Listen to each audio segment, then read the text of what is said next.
This meeting will come to order. I'm glad to be here with the ranking member, Shirflis McCormick, to continue our work. I first want to thank Representative Frank Mervan for his leadership during the last Congress. I really did enjoy working with him, and as I've stated and he stated, this is one of the most bipartisan committees that we found that there was a lot of joint work together, and we're hoping to be able to do the same thing as we move forward. We did, however, expose serious mismanagement in several of the largest VA information technology systems. And now my goal is to motivate the VA to get these efforts back on track or put better strategies in place when that is not possible. These IT systems exist to make the delivery of care and benefits to our veterans easier to schedule, easier to access, and easier to track, thereby keeping our veterans healthier and happier. Their purpose is not to churn out cushy contracts for technology companies. Unfortunately, the Beltway and Silicon Valley need to be reminded of that constantly. We are here today to discuss VistA, the platform that 97% of the Veterans Health Administration relies on to care for our veterans. It's no secret that VistA was originally developed 40 years ago and CPRS was introduced 25 years ago. It's also no secret that VistA is a vast collection of hundreds of systems that do everything from prescriptions to staffing to accounting to tracking car accidents. It is less well understood where the replacement and modernization efforts of 10 and 20 years ago left VistA. When the Cerner project began, some in the VA thought they could stop paying attention to VistA. Some in Congress thought so too. There was a discussion of a pivot plan, which initially seemed to be a plan to mothball VistA.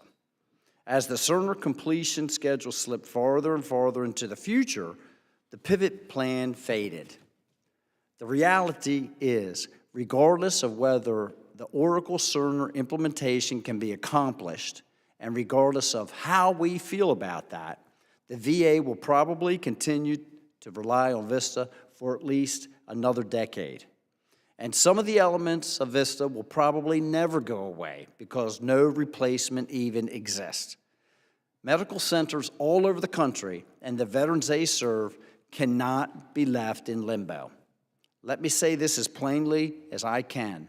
Running VistA into the ground would be a disastrous mistake. It must be maintained. And within the technical constraints that exist, VA should be identifying the key areas of VistA that need to be modernized and are feasible to undertake. That's already happening in a few cases, and I want to explore them this afternoon.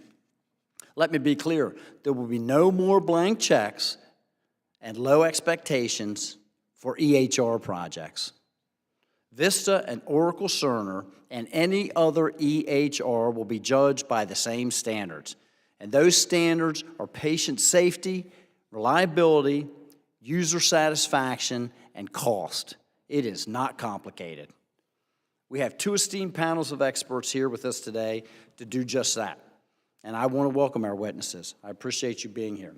With that, I would yield to Ranking Member Shirflis McCormick for her opening statement. Thank you. Thank you, Mr. Chairman. I'm honored to serve as the ranking member on the Technology Modernization Subcommittee. Before coming to Congress, I was a healthcare executive for many years. I know firsthand the critical role that technology plays in the provision of healthcare and fully understand that just about everything the VA does relies on computers and other technologies. I would like to welcome our witnesses today and thank you for coming to discuss VA's long-serving electronic records, VistA. While we all know that the VA is in the midst of a major modernization effort to replace VistA, it is also important to note that the system will be around as long as it needs to be, least as long as it needs to be, as long as the modernization program takes. It is imperative that the VA not only maintains VistA until the replacement system is fully deployed, but also keeps up the healthcare innovation as best as the system allows. Veterans who rely on the VA for their health care deserve no less.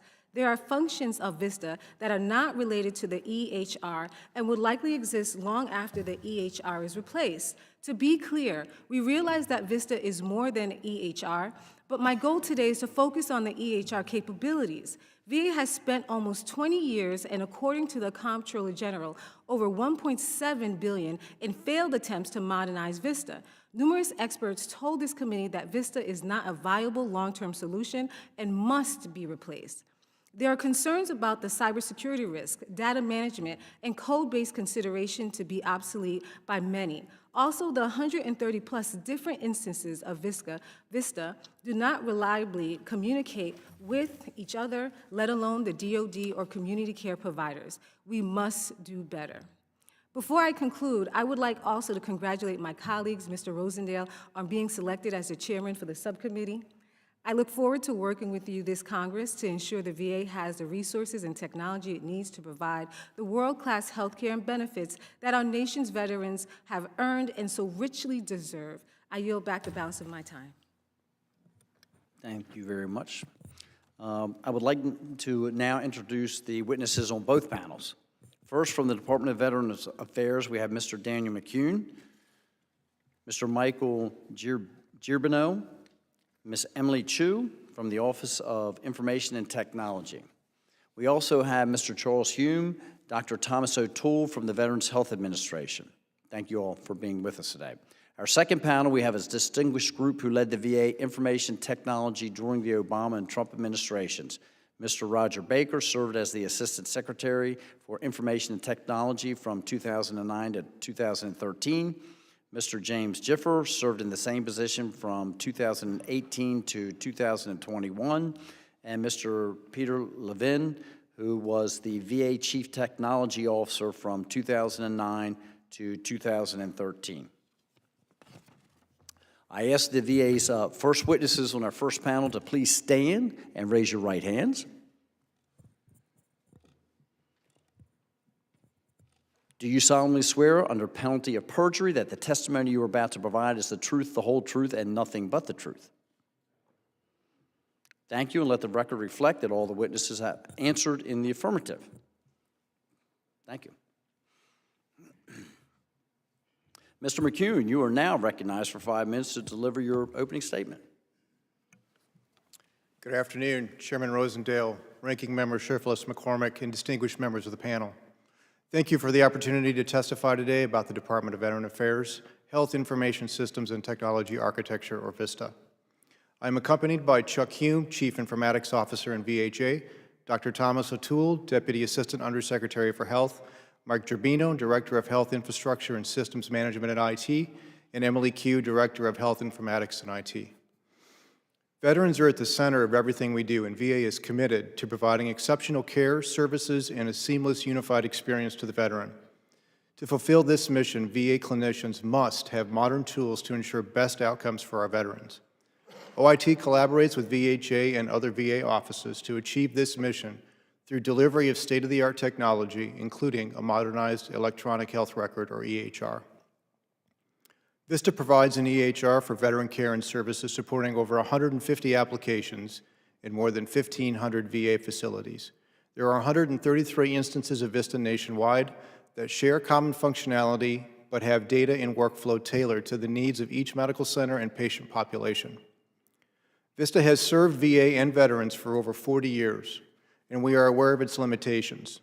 It doesn't have modern capabilities like artificial intelligence, machine learning, mobile and web access, and capabilities providers and veterans expect and deserve from a modern cloud-native EHR. In 1997, VA implemented a new graphical user interface on top of VistA called Computerized Patient Record System, or CPRS. CPRS is a Windows desktop application that provides an improved, yet dated, user interface for accessing VistA data. VistA itself is written in an old programming language called MUMPS. There are few MUMPS programmers today. MUMPS is not taught in computer science classes, and the pool of MUMPS programmers shrinks every year as they retire. VA is fortunate to have dedicated MUMPS programmers supporting VistA. They understand millions of lines of code, developed over 40 years, and they also understand VA clinical business processes. They're committed to enabling clinicians, supporting veteran outcomes, and we've been able to retain them and their knowledge much longer than a typical workforce. However, approximately 70% of our MUMPS developers today are retirement eligible, and we have few options to hire or contract additional ones. VistA is a member of VA's expansive and complex ecosystem of software and infrastructure. The size and complexity of that technology ecosystem has nearly doubled in the last 5 years, and most of that growth has been in modern cloud-native applications. MUMPS programmers are increasingly challenged keeping VistA integrated in a growing ecosystem that is architected very differently from the system designed 40 years ago. While technology is a challenge, so also are the dated skills of our VistA programmers. That challenge compounds every year. In May 2018, after nearly a year of analysis, VA decided to replace VistA with a COT solution, Cerner Millennium.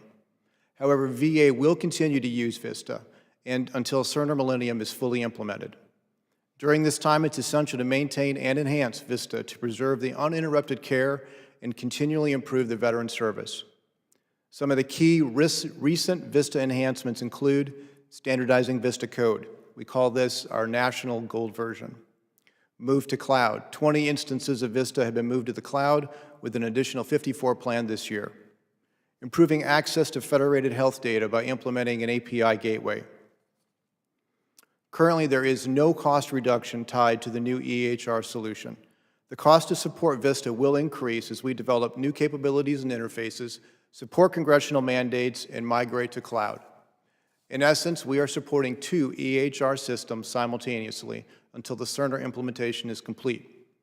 In the interim, VistA remains our authoritative source of veteran data, and in summary, VistA is an old technology, ill-suited for the modern digital age. Modernization would require VistA be rewritten almost from scratch at a great cost and great risk. Chairman Rosendale, Ranking Member Shurflis McCormick, and members of the subcommittee, thank you for the opportunity to appear before you today to discuss OIT's improvement of VistA. This concludes my testimony, and I look forward to answering your questions. Thank you, Mr. McCune. I appreciate that. And we're going to go straight to questioning. I mentioned in my remarks, I judge any EHR or any system that supports health care according to patient safety, reliability, user satisfaction, and cost. Does the VA typically or currently use any other criteria for establishing what they would like to have? That is a good start, sir. I think we do look at reliability and availability of the system to access to our critical health information systems is very important to our veterans and to our clinicians. Do you have any other criteria that you're using? Because reliability and customer satisfaction, the cost, these are all things that we're already looking at. Yes, sir. And what would they be? And exactly why would you be using these other criteria?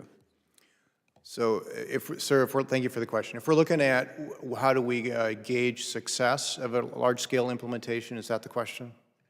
Sure. Okay. So there's a number of factors that we use. The ones you mentioned, scope, schedule, and cost certainly are high on that list. Customer satisfaction also high on the list. Those are ones that we look at. We look at the technical viability and how it fits in our ecosystem. I mentioned our large ecosystem. Those are all elements that we take into account. Do you take into account the ratings or the consideration from the employees themselves, the ability for them to work with the system and the problems that it may not cause, or the efficiency that it delivers to them? Yes, sir. We consider both the veteran experience and the user experience. And how exactly are you measuring that? We have a number of different ways to measure that, sir. One of the key ways we look at that is both the accessibility and the performance of that system. So we look at numbers, how many clicks does it take, how many screens do they need to see, how performant is that system. Those are all measures that we use to gauge user acceptance. And are you going back and having a poll conducted with the actual users and the patients to see what their experience has been? Yes, sir. I think that's an excellent question for our VHA partners. I would ask Mr. Hume to answer that question. Sir, last year we did the initial survey of users in VISN 10 and 20. That's where the Cerner product is currently deployed. And we use standard survey questions developed by CLASS. I don't recall what that acronym is for, but it's an industry leader who surveys the electronic health record systems across the country and user experience with that. And we got some baseline data from that survey last year. Okay, so where's the survey? That's what I'm looking for right there. Okay, so I happen to have a copy of that survey, and I've got some serious concerns about this, okay? And after being 4 years of in service, the VA's version of Cerner ranked dead last in this survey that I'm looking at. Do they have a copy of this? Okay, do I have to enter this into the record, or is it already, okay, it's already in. Okay, after 4 years, according to this survey, 78% of the users, so these are the docs, right? 78% of the users don't feel that it helps them deliver high-quality care. 78%, we're talking about almost 8 out of 10. On the other hand, 64% said that VistA enabled them to deliver high-quality care. It's almost a complete flip-flop of that. Now, we're talking about after billions of dollars have been expended, we're talking about several years to try and work through this system, and we're talking about at some of the smallest facilities in the country, not more of the complex centers that the VA is even responsible for. So my question would be, VistA and CPRS, Mr. McCune, does anything in the CLASS report surprise you? Sir, I think, thank you for the question. I would say no, sir. I think we're getting a lot of signal around that. What I would say is with VistA, we have a relatively stable system, one that's been in production for 40 years. So our clinicians, our users are very, very familiar with that system. What we also have happening is a brand new system, a Cerner system. So I think there is some element of change management there. There's some element of newness that has to be considered there. But we are aware of those numbers, sir, and we are tracking those. So even though VistA is this old, why do most of the employees like it so much, Mr. McCune? Sir, I would defer to our VHA partners on that one. Mr. Hume. I'll invite Dr. O'Toole to answer as a user of CPRS. Thank you, Congressman. I think the issue with CPRS, and having been using it myself for the past 17 years, is that when it accomplishes what we need, it does represent high reliability, but I would be neglectful to not say it doesn't have its own problems, and it does not provide a lot of the functionality that we see in different EHRs and more modern EHRs. But there is a muscle memory associated with using it for quite some time that I believe providers are comfortable with. They know how to use it, they know how to navigate the system, and it's worked well for us. Sheriff McCormick, you have questions? Yes, thank you. Researchers have noted current challenges with VistA and how it negatively impacts healthcare delivery and operations to include quality healthcare delivery, security, care standardization, lack of system standardization, data standardization, access controls, and efficient business operations. That's no small list of problems. Would you agree that those areas are of concerns? Yes, ma'am. I would agree with you. There is a long list with our legacy technology and our legacy VistA platform. On the major issue of lack of standardization, I realize that this is partly the fault of the VHA and their lack of prioritization of creating a standard healthcare record. How difficult would it be to standardize the health records across the separate instances of VistA across the country, and how long would it take? Thank you for that question, ma'am. That is a long, complex question, and we have not done the analysis on that. We have tried over the last 40 years many times to tackle that problem. If you'd like, we can do the analysis and come back with a plan. Just for information, how many instances of VistA are there? Is it 130 instances? So it's technically it's 133. 33.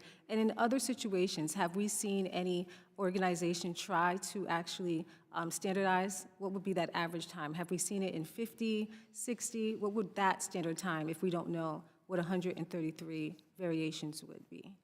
Yeah, thank you for that question. Ma'am, I don't think we have a good comparable. I think that's what you're asking. Do we have a good comparable? I don't think we have a comparable. Nothing is the size and scale of our EHR. That's one of our largest. It is our largest technology system. There has been some discussion in Congress and elsewhere to make another attempt to modernize VistA and abandon the current Oracle Cerner system. I'm not here to say that Oracle Cerner approach in EHRM is going well, but I'm not sure returning to VistA is correct either. We have heard from inside VA that VA does not have the expertise or the desire to go the pathway of modernizing VistA, which would itself take several $billion. Other large IT contracts, and large management contracts such as the VA has today. Is that accurate? Thank you for that question. Ma'am, I think if I heard you correctly, that's a fair summarization. What is precluding VA from taking a more measured approach? So, ma'am, as we look to our limited resources, right, our resource constraints and how we focus those, we have them currently 100% focused on the current EHR implementation. And so we don't have extra people working on a plan B.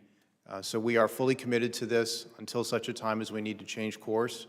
All of our resources, both our people and our funding, are allocated towards a successful Cerner implementation.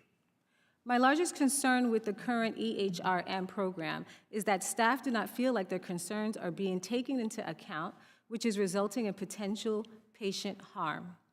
Is there not a better way to provide a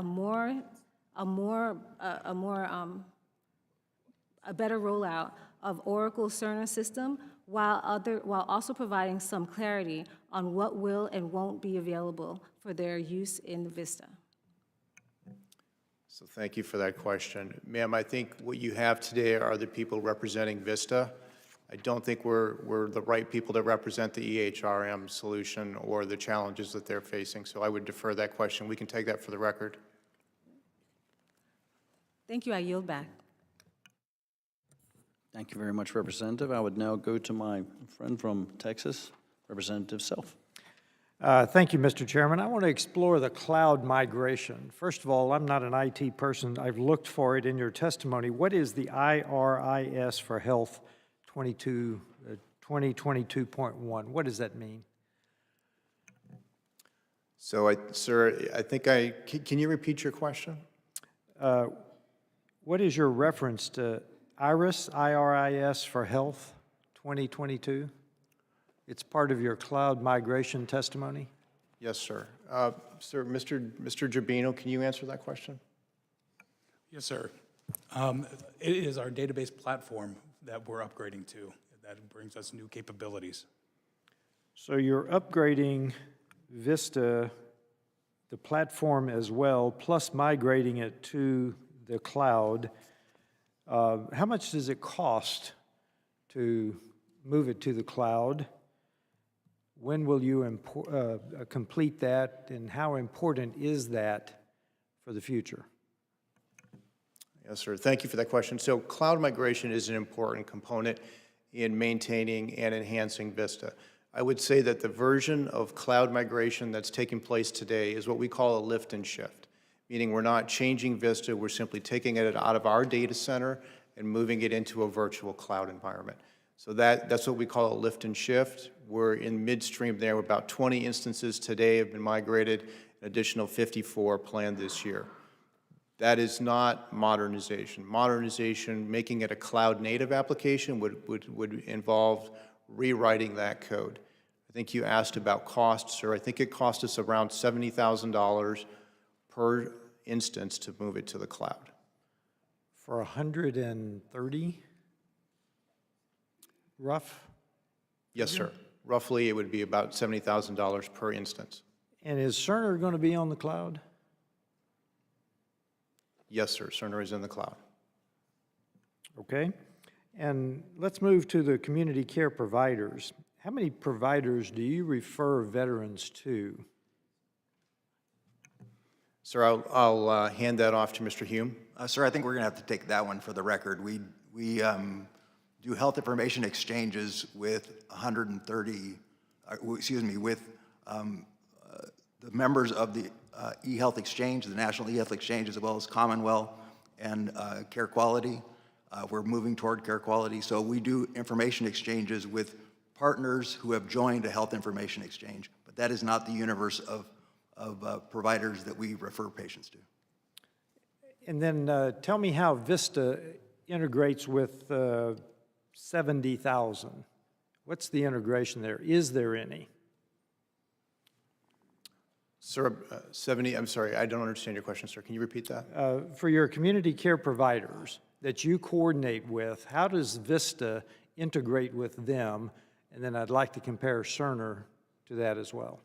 Thank you, sir. So I'm going to ask my partner, Ms. Q, to answer that question. What I can tell you in broad statements is the integration that VA does, or VistA does, with our community care providers is not nearly as comprehensive or as native as what we have with Cerner. So we are doing some things to do that integration. Ms. Q, can you answer that question?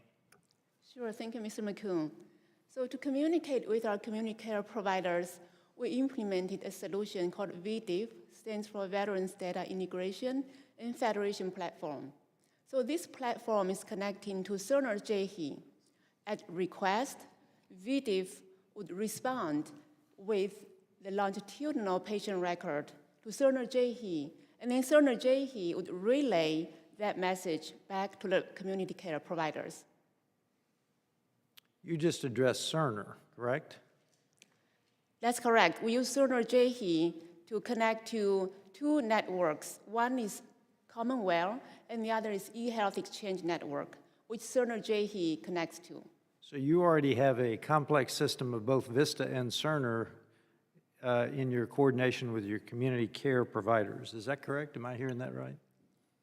So to make the community care communication work, we are using both VDIF solution and Cerner JHE solution to make it work.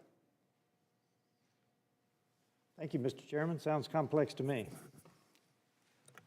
Thank you very much. I would now yield to the gentleman from Ohio, Mr. Lansman. Thank you, Mr. Chair. I appreciate the time, and thank you all for your service and for being here today. A few questions, three, and some of this I suspect you can speak to today, and some of it you'll have to, circle back. One has to do with what we've learned from the 5 sites where this has been implemented. Columbus is close to where I serve in Southwest Ohio and Cincinnati, but Walla Walla, Roseburg, Spokane, White City. What are the high-level takeaways from these pilots? I mean, what would be most helpful for us to know in terms of what you've seen, both the good and the bad, in these 5 sites? Thank you, Congressman. I do want to circle back, if I can, for just a Sure. second on the cloud question. I think the question was, is Cerner in the cloud? While the target is to move Cerner, or to have Cerner in the cloud, it is not currently in the cloud today, so that's a work in progress. I just wanted to correct that. To your question, sir, I think I'm going to defer that to Dr. O'Toole. Okay. Thank you, sir. We've learned a lot from the 5 deployments. I think it has exposed a lot of challenges in both product and product development, refinement, our staff training, and stresses to the system. Yeah. It is a learning curve. Some provider groups have fared better than others in terms of their adoption. I think that the decisions to date by the agency to put a hold on the Boise deployment, to put a hold on the Ann Arbor deployment, reflect the fact that we are actively working to make improvements, both to what we do internally, to what's expected of the product, to what's expected of the deployments before we go live with additional sites. Yeah, I mean, I think that's helpful, and perhaps for the record, so this is a request to just better understand what the high-level, learnings, takeaways have been, both positive and negative. I mean, I know we are struggling on a whole host of levels, but what's promising? What do you feel good about, or what do you see as big opportunities? And I'm assuming that's part of what we'll see more of after the pause, right? I mean, once we don't have to get if there's high-level stuff you want to share, please do. But I do think it would be helpful for us to better understand those big takeaways. No, thank you, and I definitely appreciate the importance of the question. There will be a report that is still in preparation that related to the sprint efforts that should be released shortly as it goes through, and I think that will help define many of the criteria that are expected to be in place for future go-lives that I think would answer some of those questions. So I would request that we take it for the record, pending that. And then on the second question has to do with leadership changes at the integration office. As these changes have taken place, what are the gains that, I mean, what are we not losing, I think would be helpful to know. And how have you all managed or thought about that, the change in leadership as it relates to ensuring that what needs to be learned is learned and what needs to be changed is changed, and so on and so forth? I mean, that's a huge question I have, which is when you make a big leadership change, when you're dealing with this kind of complexity, how are you handling that? Well, I just acknowledge that Dr. Neil Evans is taking over the office as the acting director, executive director, and we have great confidence in him. He's been a VA clinician for many years, and he's talented in this space, and we're looking forward to his leadership. I think similar to the previous question, the gains that were and improvements, the opportunities that his predecessor, experienced, making sure those aren't lost. I mean, how do we, and things that obviously weren't going well. I think having a better understanding, and maybe that will be in the report or some. In that position, there are 3 primary deputies, and they're all staying in place, and so there's good continuity at the next level down from the director. And then finally, this has to do with the contracting. I mean, so much of this gets outsourced to private companies. I think it would be helpful to this subcommittee to better understand what you're concerned about in terms of that contracting process. What is being communicated effectively when you're securing support from outside vendors? And this gets to some of the questions around the requirements, that may or may not have been articulated when you went out, to get help.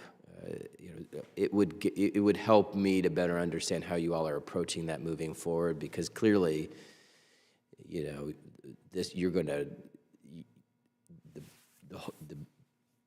it requires a tremendous amount of support, and the department's ability to get the right kind of help, having articulated the right set of requirements, is going to be very, very important. And I'm wondering if someone can speak to that and or circle back. Thank you for that question, sir. I think part of that answer is we'll take back. I will address part of that question, which is us working with contractors, and I think your question is probably around accountability. Yeah. Working with vendors is a normal part of what we do in VA, and particularly in my area, which is systems development. Almost 85% of our workforce today is contracted, and so that is really a partnership between the govies and the contractors. Thank you. Thank you very much, Representative. Dr. O'Toole, let's review the information that we have about VistA. The subcommittee submitted questions in advance of this hearing, and the VA has answered them. First, patient safety, which is a priority for everybody in this room. The VA provided statistics on the number of patient safety reports related to the system. How many patient safety reports were there in each of the last 3 years across the 166 medical centers and their clinics using VistA?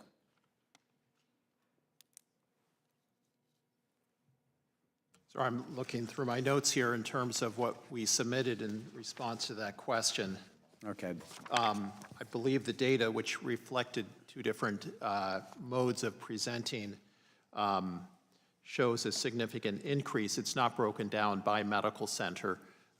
In terms of what are referred to as joint patient safety reports, or JASPERS, which reflects a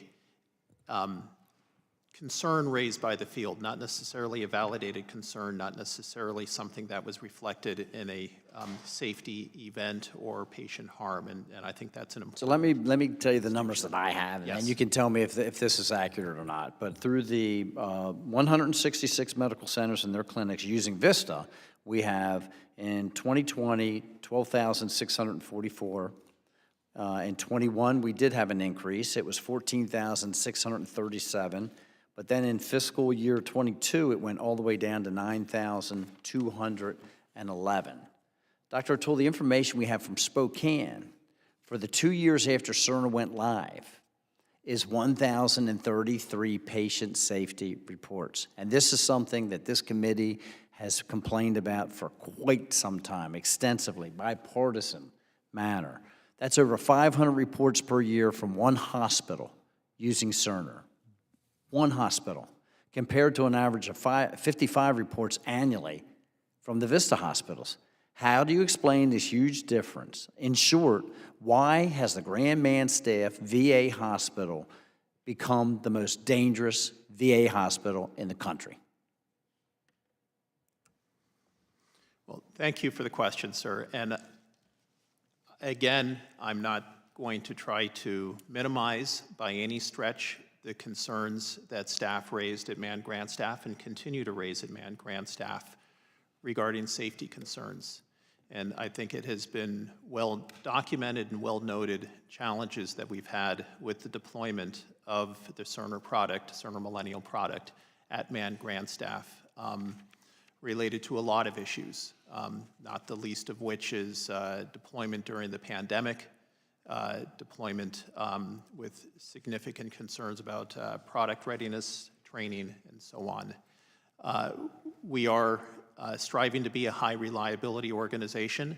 We continue to encourage these reports to be generated so they can be investigated and acted on. And to the extent that we continue to act on them, as reflected by the pauses that have occurred in our deployment of future sites, while actively deploying Tiger teams and others to address those concerns, I think has been well noted. But not to make any excuses about the concerns at hand, I will say that there have been improvements to the Cerner product over time, and we have made several improvements in the care delivery, in the work stream. So can I just cut to the chase and say, would you attribute this increase to the Cerner system? Yes, sir. Dr. O'Toole, thank you. Dr. O'Toole, I asked the Office of Inspector General to identify the reports related to VistA and patient safety in preparation of this hearing. They looked back 6 years and found 5 reports. I'm going to enter this letter into the record, from the OIG into the record. These all involve automated view alerts, which let providers know test results are available, and the lack of ability to track who observes and acts on those alerts. What component of VistA generates and tracks these alerts, and how are you addressing this issue?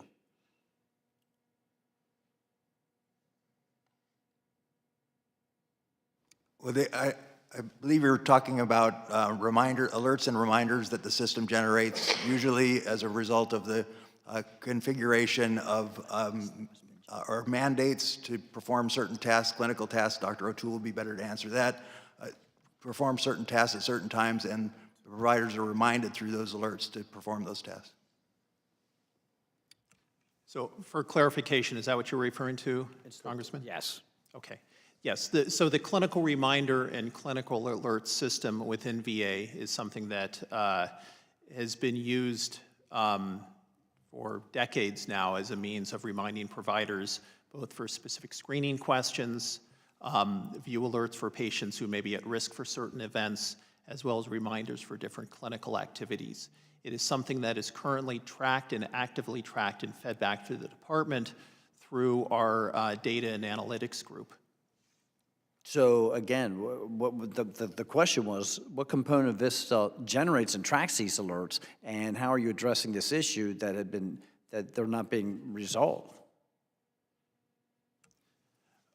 Well, sir, I think that there are several concerns with that, not the least of which is that there are probably too many alerts and not all of them are relevant. And there is an issue of alert fatigue, which we are actively looking at in terms of trying to streamline some of those alerts so that the most pertinent ones, the ones that are most timely to the clinical event and patient care issue and where the risk is highest, are those that are prioritized, and others that may be less important can be sunsetted. And that's a current and active issue that's going on. All of this clinical stations, though, do receive reports on compliance with that and are being tracked both nationally and locally in terms of their performance in that space. Representative Sherfless McCormick, you have more questions? Thank you, Mr. Chair. If the VA is itself admitting that it does not want and does not have the capacity to manage a VistA modernization, why would we, Congress, force them to?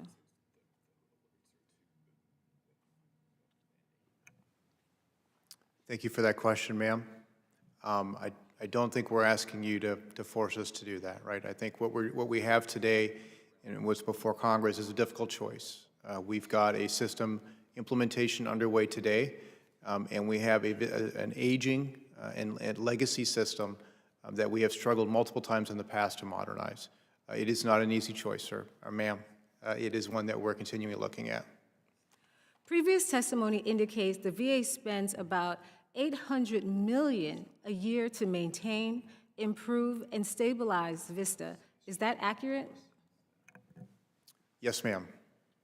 Is it accurate that VA continues to keep VistA healthy and plans to until the last proposed EHRM deployment is finished? In other words, the VA is not walking away from VistA today, correct? That is correct, ma'am. Mr. Chair, I yield back.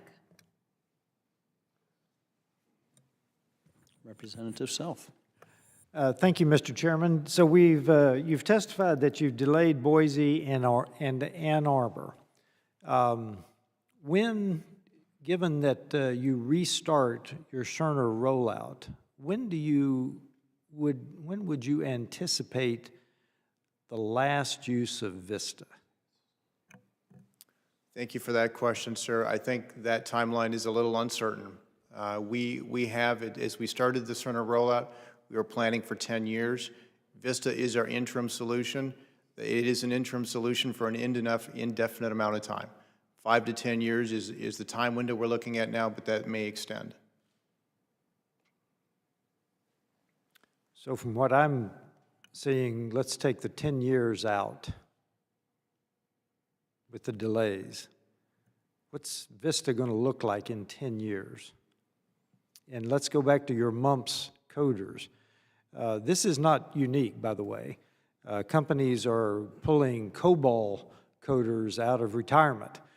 So it's not unique across the industry. Old programs are being resurrected because of their simplicity and so forth. But so what is VistA going to look like in 10 years? Thank you for that question, sir. And we do have COBOL programmers as well. Okay. It is hard to tell what VistA is going to look like between now and then for a number of reasons. It's a moving target. Number one, we're going to need to make changes to VistA in order to support the Cerner rollout, particularly integrations. Number two, we're going to have emerging requirements from our clinicians, and so we're going to need to adapt VistA. We're also going to need to adapt VistA to changing technologies. You're seeing some of that right now with our move to cloud. So predicting 10 years from now, sir, that's difficult to do for VistA. But all the problems we've talked about, aging workforce, a programming language that's not taught today, all of those concerns are compounded, particularly if you talk about a 10-year window. That leads me to the $17 billion for Cerner. You said it would be very expensive to rewrite VistA. Do you have a estimate on that? No, sir, we do not. We have not done an analysis on a large-scale, full modernization of VistA. We have I think the committee is equally versed on the cost estimates for Cerner. We have not done that similar kind of cost estimate for VistA. I would assume you did that, though, before you awarded the Cerner contract. So, sir, Because don't you examine all your options? yes, sir. We considered all of our options back in 2017 and 2018. We had about a year's worth of analysis that went into making that decision. Any data we had around VistA and its viability for modernization is old and dated and we would have to revisit it. I've been handed a piece of paper that looks like far more than my 17 billion. So you did or did not do that analysis before you awarded Cerner?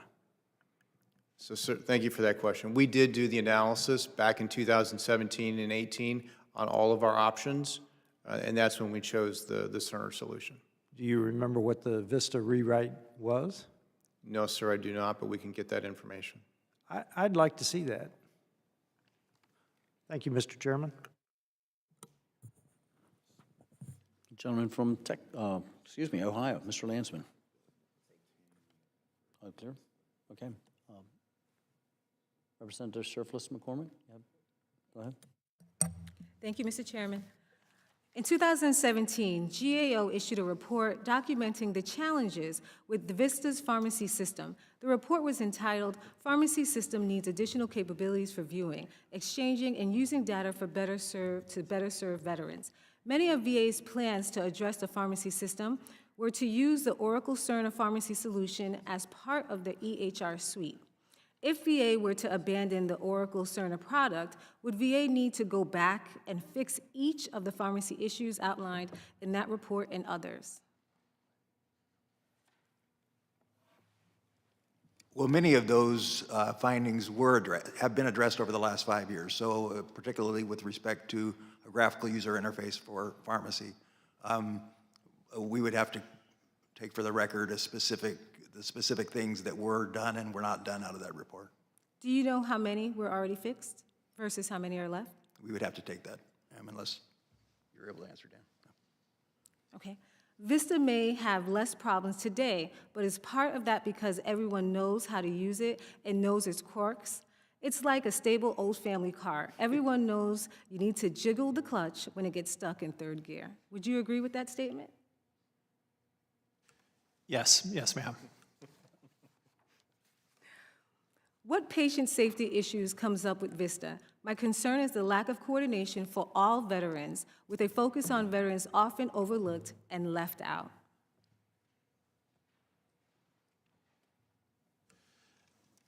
There are a lot of safety concerns within VistA that I would be neglectful to say don't exist. A lot of them are instance-specific and not necessarily generalized to the entire system. I think some of which we referenced earlier with the clinical reminders as one element, view alerts being another one. But yeah, again, it's difficult to kind of speak to it in generalities. I think we do a better job than most systems in a lot of our population health work, and a lot of our tracking of potentially vulnerable populations. Could it be done better? And could there be system improvements, either within VistA or within other systems to enhance those capabilities? I think are clearly questions that would need to be explored. Thank you so much for your answers. Mr. Chairman, I yield back. Thank you very much, Representative. Mr. McCune, let's turn to reliability on the system, uptime. According to the information provided, VistA's uptime in 2022 was 99.9967%. That's better than Ivory soap. And in 2021, it was 99.999964%. This is almost perfect. That's excellent. How in the world is that possible, even through upgrades and changes? Thank you for that question, sir. So We strive to get to 4 nines. And with VistA, we've been able to do that. What I would say is that you have new systems. Generally, as we release new systems, we have more issues, particularly with uptime and reliability, than we do with systems that have a long lifespan. So with VistA, for instance, we've had decades to work out the bugs, fine-tune performance, and that's how we're able to get to those high reliability rates. So, Mr. McCune, is it true that if one VistA instance goes offline for whatever reason, some reason or another, the other instances may not be affected? That is correct, sir. Okay, so this brings me to one of the problems that I have been made aware of. How does that compare with the Cerner system? Because it's my understanding that when a system goes down, it's across all instances in many cases and during upgrade periods. So, sir, I think I can speak to VistA. I don't feel comfortable speaking to the Cerner implementation and their configuration. I will tell you that they are on-prem today and they're looking to move to cloud. I would expect different kinds of availability once that migration is complete. Okay, Mr. McCune, the VA also provided statistics on the workforce that maintains VistA. This committee has been hearing for years that the employees who are able to write the code are retiring. You said it just earlier, as a matter of fact, and can't be replaced. But the numbers don't bear that out. In 2022, 1,129 full-time equivalents, FTEs, worked on VistA. And 10 years ago, it was almost the exact same number at 1,134. It's only 5 people different. The VA seems to be maintaining a stable workforce even after all the challenges that everybody seems to be facing. So how are you able to keep those folks on? Yes, thank you, sir, for that question. We have been fortunate. I think our employees are committed to the mission, and they've stayed long beyond what a typical workforce would stay. So that number I mentioned earlier, 70% retirement eligible, that number has been creeping up year over year. So eventually, we are going to start to lose them. Eventually, but I mean, right now, that is the definition of a stable workforce. I mean, a 10-year period, and you have virtually the same number of people there. Mr. McCune, the VA provided figures for spending on VistA over the last 5 years. In 2022, VA spent $890 million, including about $70 million in development. What factors drive the steady state cost, and how do you determine the amount to allocate development? And the reason I ask that is because I look at fiscal 18, 19, 20, 21, 22, and the Development Modernization Enhancement, DME, has changed dramatically. 16 million, call it 17 million in 18, 25 million, I'm sure you have these numbers in front of you, 51 million in 20, 104 million in 21, and then drops down again to almost 70 million in 22. What factors drive this? Thank you for that question. Sir, every year we go through the budget drill and we set priorities for the administrations. So what you will see in the variability with development and enhancement is a reflection of those priorities. So sometimes there is an improvement needed to VistA, and that rises to the level of funding. Other times it is not.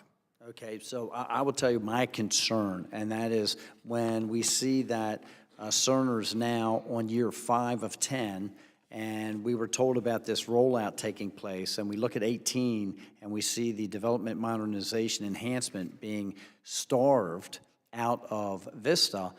I have grave concern when I also hear that we are relying so heavily on VistA still, not only for separate facilities, 66, of the 171 facilities, but for the existing facility, even some of the functions, we are still relying upon VistA, and yet we're basically creating a self-fulfilling prophecy by starving that system of the investment that it needs so that it can perform the very duties that you're calling upon it for.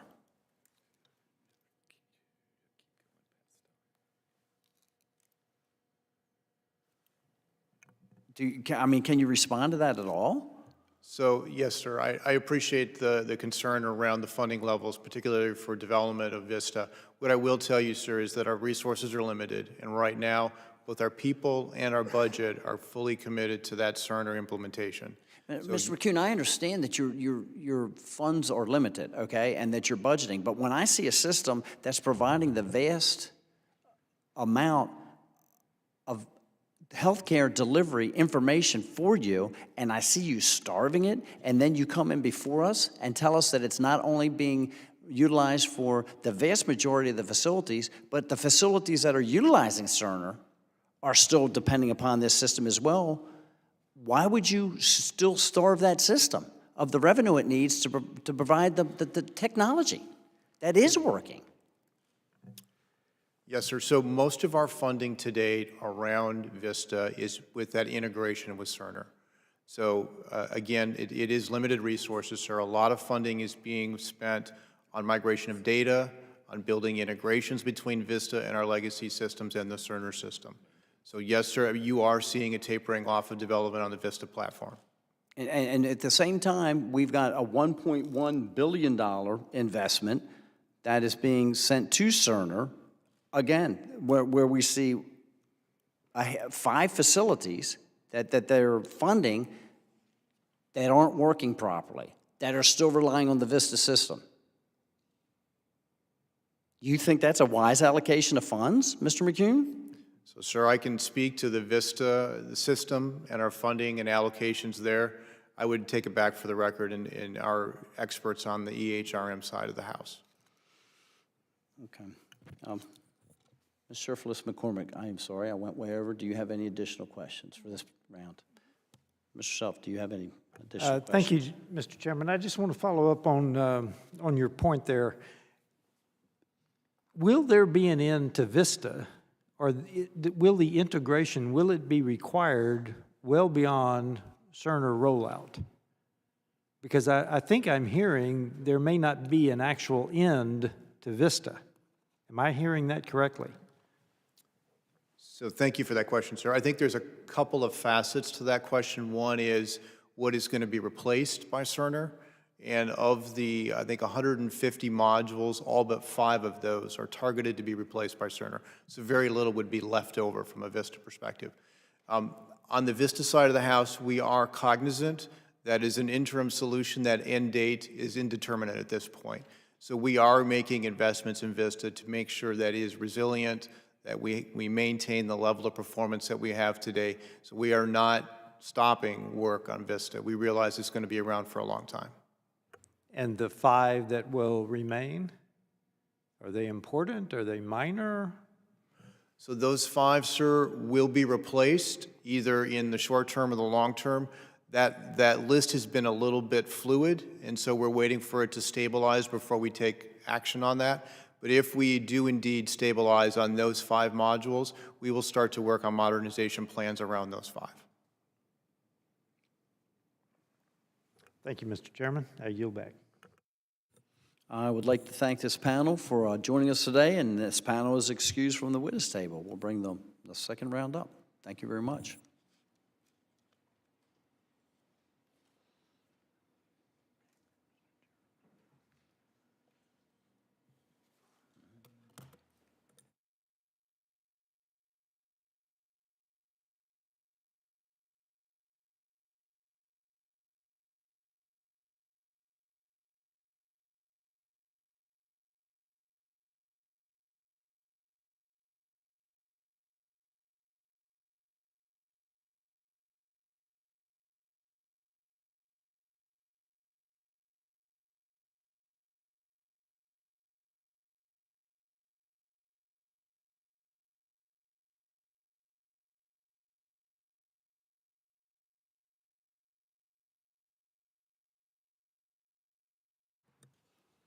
I would now like to welcome the witnesses to our second panel to the witness table. I ask you to please stand and raise your right hands. Mr. Baker, Mr. Jiffer, Mr. Levin. Do you solemnly swear under penalty of perjury that the testimony you are about to provide is the truth, the whole truth, and nothing but the truth? Thank you so much. And let the record reflect that all witnesses have answered in the affirmative. Mr. Baker, you are now recognized for 5 minutes to offer your opening statement. Thank you, Chairman Rosendale and Ranking Member Sherfless McCormick, for holding this hearing today. With over $50 billion at stake, misinformation regarding VistA has been rampant. Numerous parties continue to repeat this misinformation in an effort to convince Congress that VistA is a problem in need of their solution. The primary success measurement for an electronic health record system at VA should be veteran health outcomes. That is, after all, the fundamental reason that VA and the EHR exist. The EHR program has effectively run a controlled experiment over the last 6 years, complete with a hypothesis, a control group, and metrics. This experiment has provided concrete proof that veterans achieve better medical outcomes when VA facilities use VistA than when they use the alternative. Because VistA excels at medical care, it sets a high comparative bar. VistA and the work processes encoded in it was designed, implemented, and honed by VA clinicians to do exactly what a clinician needs and exactly what a clinician wants. That is both its blessing and its curse. Independent surveys have shown that VistA is the most liked EHR by clinicians nationally, and that is among all EHRs. Lobbyists would have you believe that the IT difficulties of VistA are more important than the medical care advantages. That VistA is a problem because of its age, its complexity, and the language it's written in. In fact, at least one lobbyist would have you believe that VistA cannot be made better. That's provably false. During just my 4-year tenure, many improvements were introduced to VistA, including bed management, blood bank, pharmacy reengineering, registries, and numerous others, notably Cerner Labs. In fact, VistA can be difficult to modernize. But the difficulties in modernizing VistA stem not from the software, but from 3 root causes that come directly from VA itself. First, every time VA has attempted to replace VistA, starting in the year 2000 under the Healthy Vet program, and from 2017 under EHRM, VA has prohibited further modernization of VistA. This has included eliminating promising technologies such as VistA Exchange and EHMP, even when they were already in beta test. The fact that you're told that VistA cannot be made better, when the primary barrier to modernizing VistA has been a lack of investment for 16 of the last 24 years, is rich indeed. Second, years ago, VHA made the decision that veterans receive better medical care if each VA is allowed to tailor its care to local needs. That veterans in Fort Harrison VA can have different medical needs from those in West Palm Beach. This local control of medical care is a fundamental part of the medical culture of VHA, and VistA is reflective of that culture. This is where the soundbite, VistA is not a single system, it is 130 separate systems, comes from. Local customizations, including local development staff, were a celebrated part of VistA development for many years, until the advent of the Gold Disc program in 2011. These local customizations are what has made designing, programming, and testing changes to VistA more difficult, because every change must be tested to work with each VistA instance. Third, federal pay grades and procurement practices have eroded the base of skilled software developers needed to maintain a complex EHR product. Capping salaries at GS-14 levels for the most skilled federal IT staff has caused them to seek other employment. And VA continuously awards contracts for complex VistA improvements to companies that cannot employ the necessary skills at the rates that were bid to win the work. They would rather tell VA we can't find MUMPS programmers without adding at those rates to justify why they can't deliver. VA has repeatedly failed at efforts to replace, not to modernize, VistA. Unless a decision is made that software standardization is more important than local control of healthcare at VA, attempts to replace VistA with a product that does not support that fundamental part of the VHA culture are doomed to failure. Mr. Chairman, misinformation regarding VistA is being promulgated to justify the now $50 billion need for the EHRM program. But the EHRM program itself has provided the best proof that they're untrue. After 6 years, veterans continue to achieve better healthcare outcomes in VA facilities that use VistA. That remains the single most important fact that you will hear today. I commend this committee for demanding the actual facts regarding VistA, its role in veteran healthcare, and its ability to be modernized. And I look forward to working with you and answering your questions as you further search out these facts. Thank you. Thank you, Mr. Baker. The written statement of Mr. Baker will be entered into the hearing record. Mr. Gifford, you are now recognized for 5 minutes to deliver your opening statement. Thank you, Chairman Rosendale, Ranking Member Cherfilus McCormick, and the subcommittee today for the opportunity to appear. As a veteran, I'm a patient in VHA's health system. I'm a beneficiary in the benefit system and now pre-registered in VA's burial benefits. and as a more than 28-year career Marine infantry officer with 4 combat deployments, I fully empathize with all of our veteran men and women who endure both the visible and invisible wounds of military service. There is much misunderstanding around VA healthcare in general.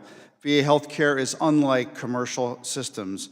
VA is funded by government appropriation versus commercial health systems who operate on a business revenue model. In commercial healthcare, each patient is eligible for all services, where in VA, eligibility is based on complex service-connected conditions. VA healthcare is more specialized and expansive than commercial systems, comprising unique capabilities such as prosthetics, long-term care, and dental, among others. These are substantial differences, even as compared to Department of Defense healthcare, and the first set of challenges for any commercial EHR to be successfully implemented into VHA. The bottom line is that federal law, regulation, and policy have created this unique health system, and the VistA EHR is representative of those complex and unique business rules. So it may come as no surprise that when a commercial EHR programmed for different financial frameworks with significantly different eligibility rules and not addressing unique VA clinical services, that there are problems, and problems that can't be overcome by change management. Without substantial customization, no commercial EHR could address the business rules that law, regulation, and policy mandate for veteran health care. So if you didn't have a business system configured like VistA, you'd have to create or heavily customize a system to perform just like it. In the remainder of this hearing, we will get into greater detail about VistA, its modernization efforts, and some additional facts and misconceptions, but allow me to offer some highlights. First, VistA is more than an EHR. It is what professionals term an enterprise resource planning, or ERP system, which has grown over the years to encompass many administrative, financial, and other modules, a number of these which will live on. Second, it is not, I repeat, not a, quote, IT system, but rather a business and mission system. Why does this matter? First, because the business, in this case VHA, must take prime ownership to include the lifecycle management, capital investment, and change management, with OI&T playing a supporting technical role. And third, some would have you believe that VistA has not been modernized, but that assertion is predicated on the fallacy that modernization can only be achieved by replacement. Tech modernization, as defined by Gartner, Forrester, and others, they say can be achieved in a myriad of other ways: rehosting, moving to the cloud, refactoring, optimizing the existing code, and encapsulating, exposing to APIs, all of which were done to VistA during my tenure. Also, let me offer, in many respects, veteran healthcare business and technology discussions remain mired in the 2017 timeframe. It was in this timeframe that the pursuit of a fully longitudinal health record was revalidated with an assumption that it must be on the same platform in order for this to be achieved. And I will tell you, in 2023, with the maturity and adoption of health information exchanges and health standards, that is no longer the case. In an era of increasing technical debt and mounting technology modernization costs, the Congress must determine where the greatest need is for precious taxpayer dollars. Presently, there are roughly 300,000 active duty members who matriculate from military service to VA every year. Last year, on the community care side, VA saw 6 million referrals for 36 million episodes of care. So to compare 300,000 one-time transfer to those staggering numbers, there is no doubt that the latter is the substantially larger problem set and needs to be addressed. And finally, in an era where technology plays an increasingly mainstream and critical role in healthcare delivery, VA must begin to operate more efficiently and effectively, as do its commercial and nonprofit healthcare system partners, who are well on their way in this regard. These systems understand that technology and information technology is the success path, and reciprocally, health systems cannot hire their way out of the problem, much as VHA attempts to do every year. Mr. Chairman, thank you and the subcommittee for your time today, and I look forward to your questions. Thank you, Mr. Jiffer. The written statement of Mr. Jiffer will be entered into the hearing record. Mr. Levin, you are now recognized for 5 minutes to deliver your opening statement. Thank you for the privilege of testifying before you today. Thank you for the privilege of testifying before you today regarding the electronic health record modernization effort at the Department of Veterans Affairs. I'm deeply grateful to you, Chairman Rosendale, Ranking Member Sheffilis McCormick, and members of this subcommittee for the opportunity to share with you my perspective on one of the largest civilian information technology projects in history. Our commitment to our nation's veterans transcends party lines and political ideology. In an era of especially deep ideological divide and social tension, I applaud your leadership, Mr. Chairman, in soliciting the best ideas and constructive, objective, fact-based perspectives from across the spectrum. During my time in public service and under the leadership of Assistant Secretary Baker, with whom I'm delighted to appear today, this afternoon, I had the honor of working on several medical information technology systems that are still in use today. Especially relevant to this testimony are the Joint Longitudinal Viewer, JLV, originally known as JANUS, and the Blue Button Personal Health Record that was launched during the Democratic administration and was warmly embraced by the most recent Republican one as a fundamental component of any effort to empower patients in their healthcare decisions. And JLV enables hundreds of thousands of clinicians to see health records across platforms every day. In this context, health data interoperability, I respectfully offer my observations. There are 3 issues before the government regarding VistA at Veterans Affairs. 1, that billions of dollars already spent on the commercial implementation will not scale to enterprise-wide clinical care services on the current path, budget, or timeline. 2, that VA can and should sustain the data interfaces and connection frameworks already built to send and receive data from MHS Genesis. 3, and most important of all, that VA consolidate its current instances of VistA onto a VA-centered clinical workflow and augment the VistA model to receive data from third-party providers. As you'll hear from my colleagues and other witnesses, the differences in VA healthcare between points of care is simply not that large. It is not tens of billions of dollars large. Veterans receive terrific health care, but their care is delivered with different processes depending upon which hospital or clinic they go to. That is the primary problem. In my opinion, the department should not announce its intention to change the contract unless and until it has a backup plan in place. That plan cannot be to, quote, revert back to VistA in its current form, or anything that concedes to VA's continued digital isolation and process insularity. Switching back to VistA and walking away does not fix the root problem. How do we address this issue?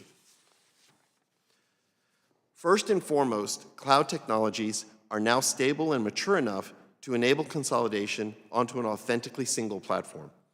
Additionally, there have been substantial improvements to the code base that are now available to VA from the commercial sector. It would be straightforward to reinstantiate OSERA with a powerful charter and legislative mandate. Moreover, commercially available data management infrastructure has made substantial progress in the last 5 years. There are no technology impediments here. I'd like to repeat that. There are no technology impediments here. This is simply a matter of political will, imaginative leadership, and execution accountability. Indeed, these policy changes, consolidation onto an enterprise clinical workflow, and adoption of proven platform and data management services would accelerate health record modernization at a fraction of the cost now earmarked for EHRM. The transcendent goal of our work has to be the continuously better care of healthcare of veterans. Unless and until VA resolves its internal tension around consolidated care pathways and comprehensive data management, no amount of technology will automate its operations, and no amount of money will solve its policy problems. Thank you for my opportunity. Thank you very much, Mr. Levin. The written statement of Mr. Levin will be entered into the hearing record. We are now going to proceed to questioning, and I will start with the first 5 minutes worth. Mr. Baker, I have heard it said that VistA was developed as a healthcare delivery software and that the Cerner Oracle system was developed as a billing software. What is the basic differences is that, and what problems does it present as we? I think it goes back to the environments they grew up in. On the commercial side, billing is where EHR is started, to be able to accurately bill and get paid. On the VA side, they didn't have to worry about billing out for most of the tenure of VistA. So VistA focused on keeping a record that was completely oriented around how good is the medical care we're providing this veteran. Whereas commercial EHRs tend to be excellent at the financial side and have added more recently the medical record side of things, at least to the extent that VistA has. The difference there is clearly on the focus. You know, as I mentioned in mine, there's a culture difference between the VA system and the commercial systems related to the preeminence of medical care. Congress provides an appropriation that provides most of the money that VHA needs. They don't have to worry as much about, am I billing things out, am I going to be able to pay people, as a commercial EHR does. They both have very valid reasons for why they grew up, but what we're trying to do now with EHRM is to take a financial system and lay it over top of a medical record system. And I think that very clearly describes exactly the frustrations that I have had since I was exposed to this, and that is that the benefit, the healthcare benefit, is not being provided properly. And I think that this has been expressed by the docs and physicians at the facility at Graham Manstaff. Mr. Baker and Mr. Levin, there have been previous efforts to modernize VistA as well as replace it. First of all, in the 2000s, there was a replacement effort. I understand it cost about $600 million. What was this project's genesis? How did it perform? And what happened to it? Well, since I was the person who terminated the Healthy Vet program, I'll speak to that one. In roughly the 2000 timeframe, VA decided that it could replace VistA by developing a new system called Healthy Vet. And they launched down that path. A good friend of mine was the deputy CIO at that time, and his responsibility was to terminate all spending on VistA so that it could be focused on Healthy Vet. There were a few good pieces of software that came out of Healthy Vet. The My Healthy Vet website that you see now came out of that, as well as a few other things that we were able to add to VistA. But by and large, that $600 million, by the time I got there, it was obvious that was a wasted program. And so we terminated it and focused on the VistA improvements that I mentioned in my testimony. Very good. Now, Mr. Baker, next came the IEHR between 2011 and 2014. VA and DOD attempted to build a new joint EHR. I understand that that one cost about $1 billion. How was that different, and why was it abandoned? So I was very key and core to IEHR, and I would describe IEHR this way. It was a battle between VA and DOD. VA had a requirement that the only EHR they could use was VistA. DOD had a requirement that they could use any EHR but VistA.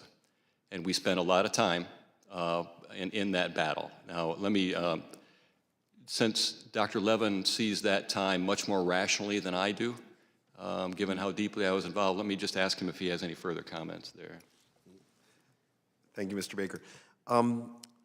I do have a couple of comments. I think that there's a gigantic difference in that that we ought to acknowledge that we have tried to replace VistA a couple of times, but our modernization efforts, looking at VistA holistically and trying to module by module, object by object, replace it, upgrade it, modernize it, transfer it to the cloud, this has never actually received full attention and support from the institution. So I think one of the conversations that we're having today, and IEHR is a perfect example of that, is to distinguish and differentiate what is a replacement and what is a modernization. The single biggest problem with VistA, at least in my opinion, it has nothing to do with MUMPS or the availability of the language competencies of any individual programmer. As Secretary Baker has pointed out many times, if you speak 11 computer languages, you can learn the 12th one with not too much extra effort. So I think that that's a little bit of a red herring to throw up the particular language expression of the system. The number one handicap of VistA today is its lack of modularity. That's work that Secretary Baker led when he was in office that I participated in. And I think that VistA itself, or any EHR, would benefit tremendously from attention on its modularity, its extensibility, its scalability, its testability. These are things that are fixable inside the incumbent program today. Thank you very much. Representative Sherfless McCormick. Thank you, Mr. Chair. Mr. Levin, in your written testimony, you stated that the department should not announce its intention to change the contract unless and until it has a backup plan in place. Furthermore, you stated that that plan cannot be reverted back to VistA in its current form or anything that concedes to VA's continued digital isolation and process insularity. I just want to state that I cannot agree with you more. The EHRM program is one particular case study that is part of a larger issue surrounding VA's inability to manage and contract for large IT systems. Whether it is EHRM, supply chain, or HR modernization, the lack of progress and success is not contained to a single program. Without real program and acquisition management at VA, this program will continue to not be successful. Mr. Levin, would you be supportive of a holistic changes with how VA manages and is held accountable for these large IT modernization efforts? Thank you very much for your question, Congresswoman. The short answer is yes. I could not agree with you more. I'd like to introduce you to some members of my family to find somebody to agree with. The things that we could do structurally, operationally, inside of VA, I think are very accessible to us. I can't explain why we don't do them on a regular basis, but written down plans, accountability metrics, performance metrics, and I don't just mean by individuals, I mean by the systems that we're putting in place. I think that we've confused, that we can have probably a larger societal discussion about this. We've confused the difference between best efforts and outcomes. And I think that, at least in my world, the commercial world that I live in today, my customers don't very much care how hard I work. They very much care about whether I deliver my promises on time. There's a huge difference, a vast difference, between how the processes and the accountability metrics, the hiring that we have to go through at any government institution. Of course, VA is not unique in that way at all. But we can do better. There are lots of things in the private sector, obviously, that I think that we would agree are sometimes inequitable or sometimes ineffective. But the pendulum has swung too far, in my opinion, in my personal opinion. The pendulum has swung too far, and we should be able to structure programs inside of government, inside of VA, that hold the leadership accountable, that have sensible budgets associated with them, and that have performance-measured outcomes. I don't think that we're doing that sufficiently well right now. Thank you. Given that EHRM was allowed to be awarded as a sole source contract, do you think that the VA's requirement requires more checks and balances internally before awarding future contracts for IT modernization, given the results we've seen thus far? Again, thank you for your question. I believe that my co-panelists will have divergent views on this. I was relatively close to the process. As a private sector observer, I was relatively close to the process. And I don't think that it was unfair. There were some political exigencies, there were operational exigencies at the time, and I think that if we could wind back history, it wasn't so much that we made a decision. I was a very loud advocate of not going the direction that we went, but I had the privilege of speaking to a senior-most leader at the time who was part of the decision-making and who reported to me, okay, the decision's made, now what? And I said to that individual, well, now it's just an engineering problem. Anybody can do that, right? And I still believe that. I really do. So I think that if I can recommend attention of this committee, the focus of this committee would not be so much on how did we get to the DNF and why did we follow the DoD. Those are important questions. Those are policy questions. It's what all happened afterwards, where many of us who were loudly advocating the misdirection, the misapplication, the lack of framework, the lack of accountability, the personalities that were involved, and there was almost no accountability whatsoever. I think that that's where I would direct this committee's attention, and I think that that's what we could be doing much better at VA. Thank you so much for your testimony, Mr. Speaker. Mr. Chair, I yield back.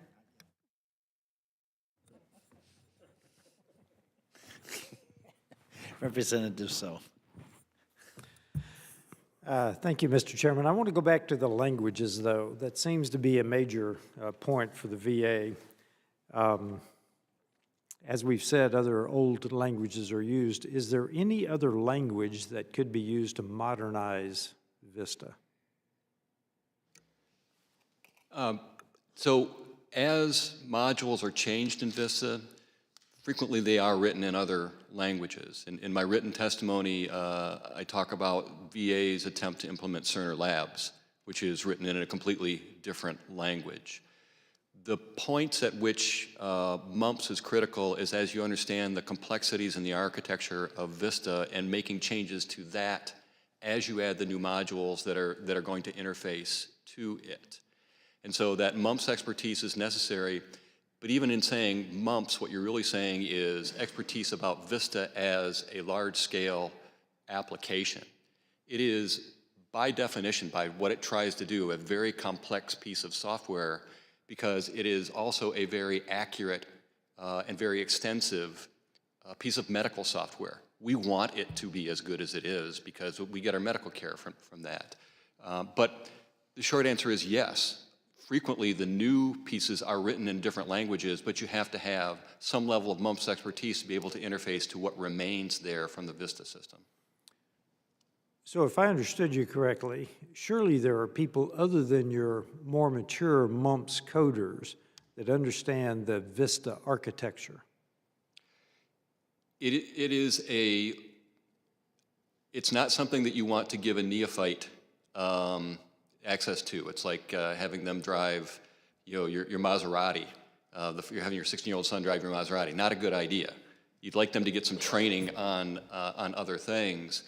And again, a lot of times the problems that VA runs into from a procurement standpoint is that they award contracts when even those senior level people that are necessary to guide the more junior people, they're just too expensive for that contract. And so you end up with a solution that doesn't work.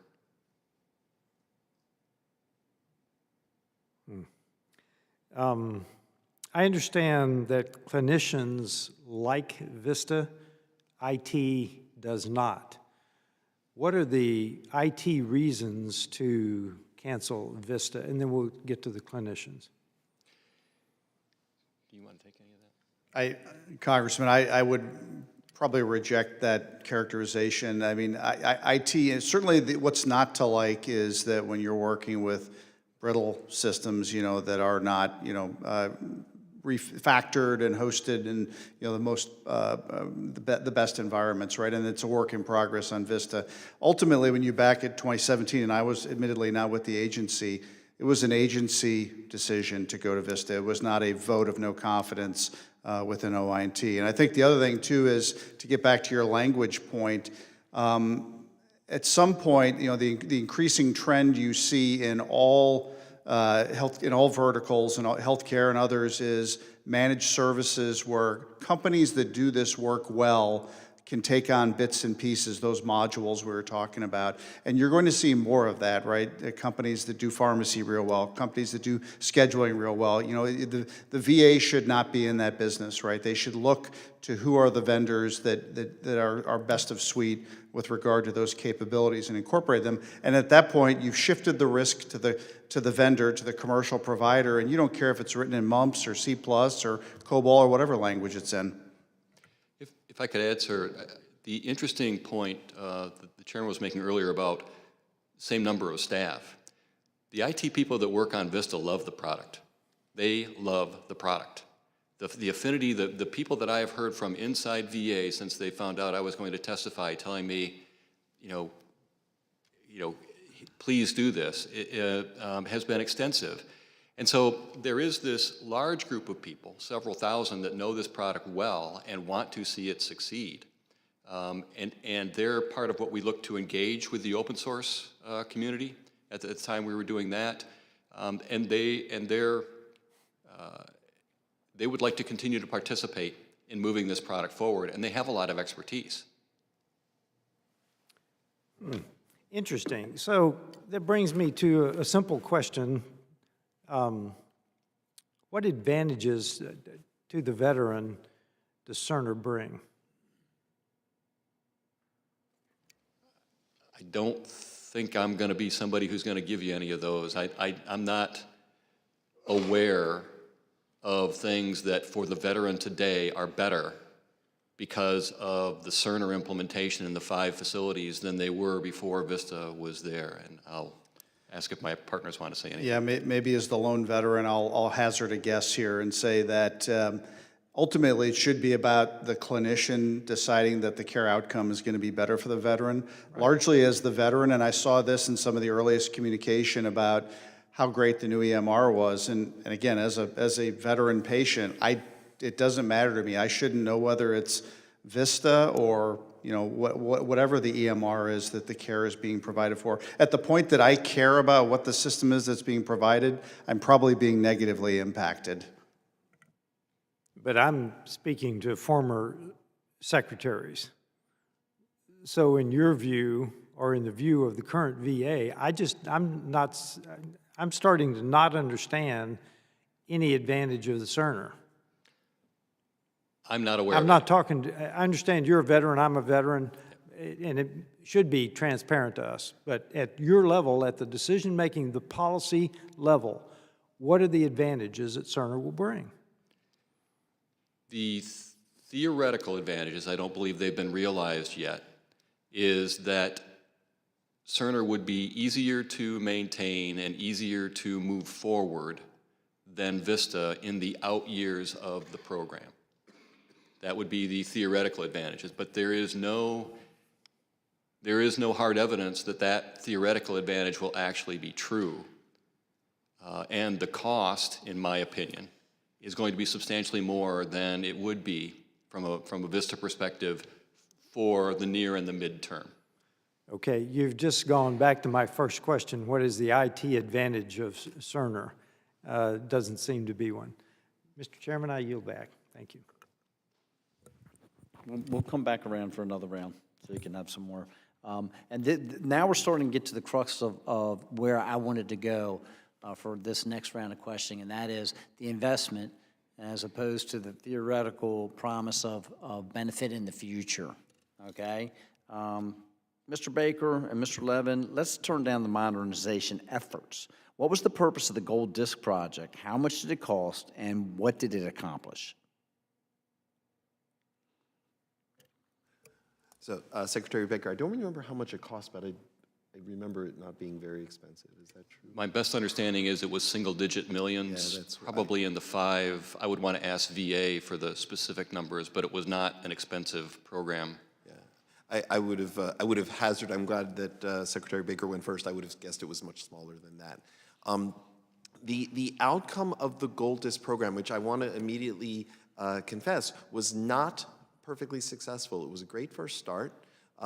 There was a tremendous amount of resistance to consolidating that because, of course, that was the premonition of consolidating workflows and understanding the differences and highlighting the variations in the clinical care pathways at the various installations.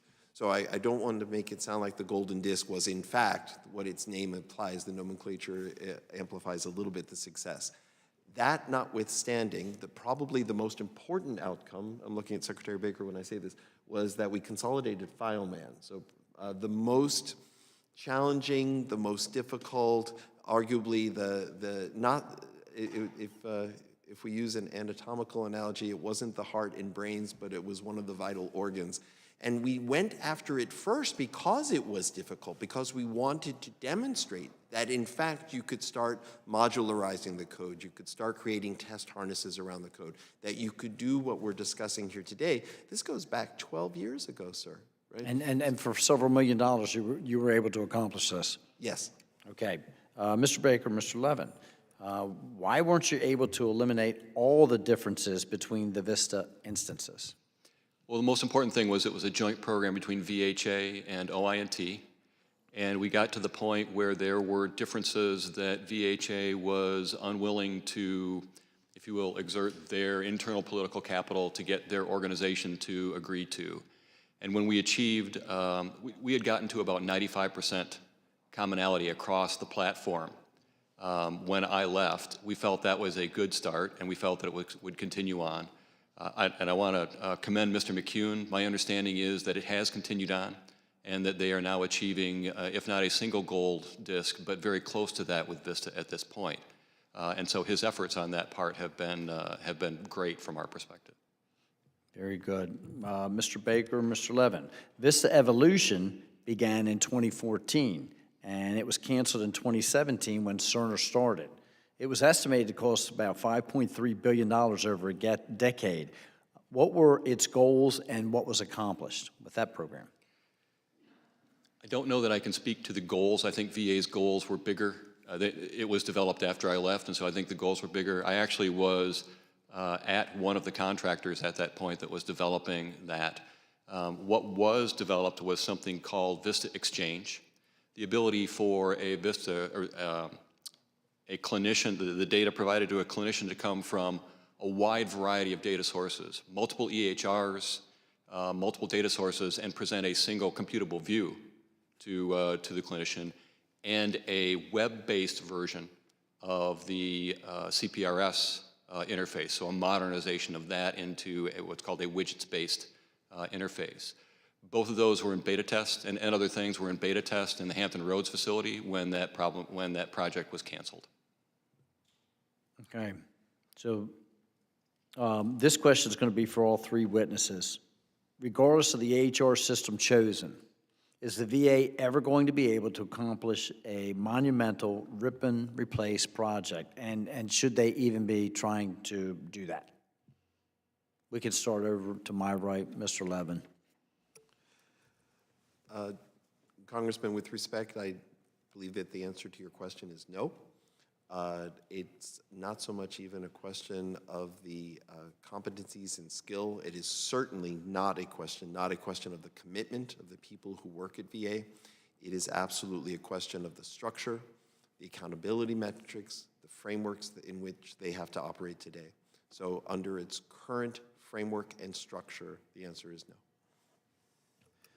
Over the past decade, commercial entities have gone away from big ERP, enterprise resource planning, rip and replace. It's just fraught with too much peril and failure. The incremental modernization path is generally the one you see followed. I would like to layer in too at some point that any organization, whether it be the VA or a major healthcare system, really only undergoes these sorts of changes once every 30 to 40 years. I mean, it's almost like big iron in the sense of they're there. That's look at VistA. It was there for 40 years. It's still there, and so the knowledge base around putting in new system in whatever manner, it's fairly limited and fairly exclusive. It's not astronaut exclusive, but there's only, when you look across the executive base in the U.S., there's only dozens of people that have really done this. And I can tell you that at VA, during my time and others' times, there are none of those people, right? And so the requirement to leverage external advisors and to visit, and I could talk more about this later, I don't think that has been anywhere near sufficiently leveraged. I know when I compare during my time the level of governance that was exerted on the program compared to what I've talked to with some of my commercial counterparts, it's not even a shadow of what they did in terms of these programmatic deployments. Thank you. Mr. Baker? So no is the simple answer. The government in general is not good at large IT programs. There was a point in time in about 2010 when the National Defense Authorization Act included the language that 16% of large federal IT programs succeed. The EHRM is the largest federal IT program.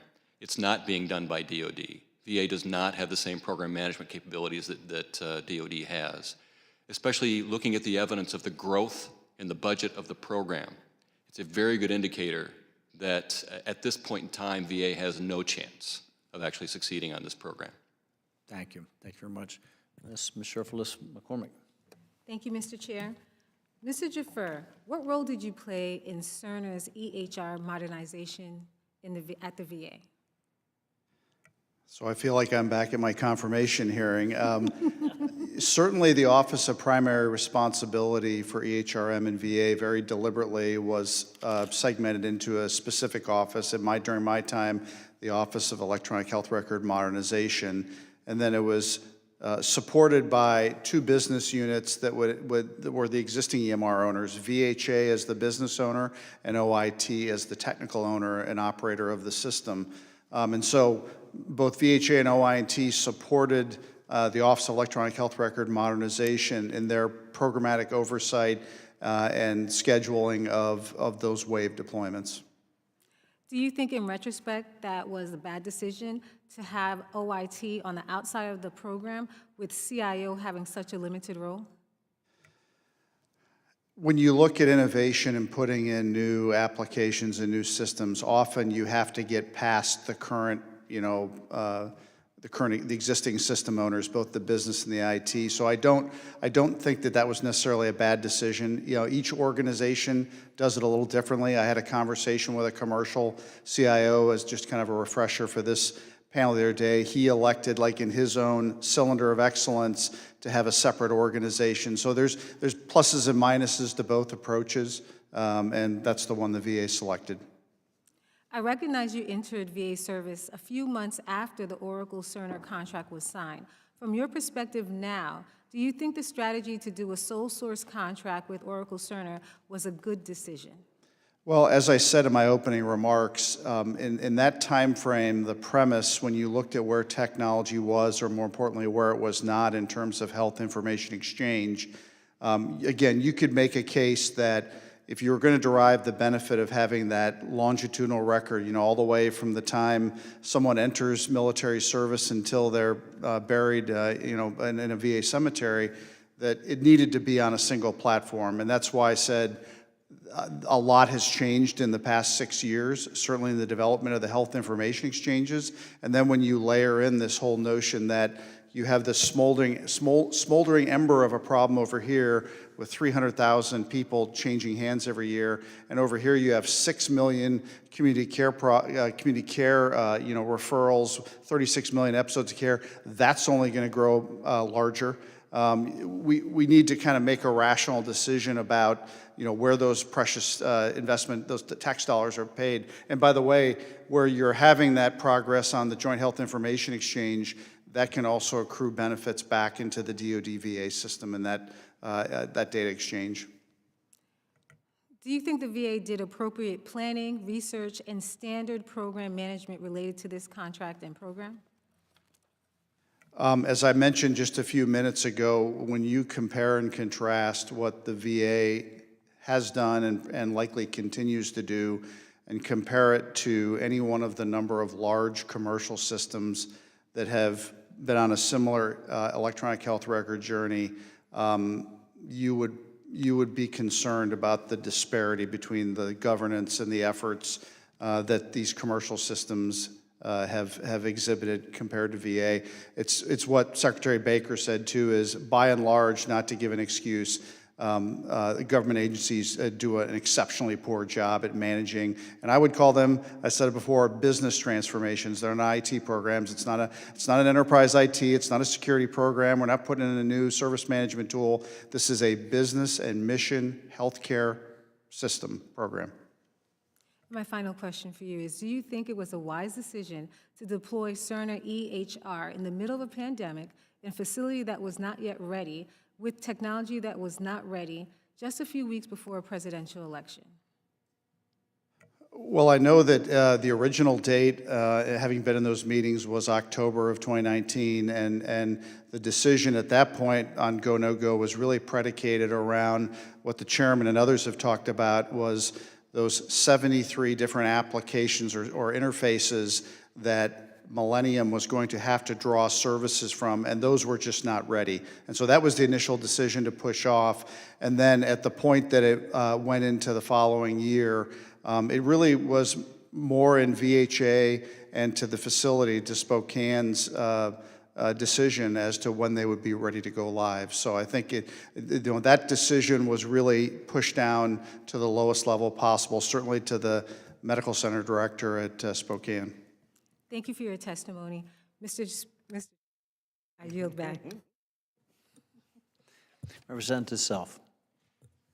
Thank you, Mr. Chairman. Given y'all's history with VistA, order of magnitude, what would it take to rewrite VistA in dollars? Order of magnitude.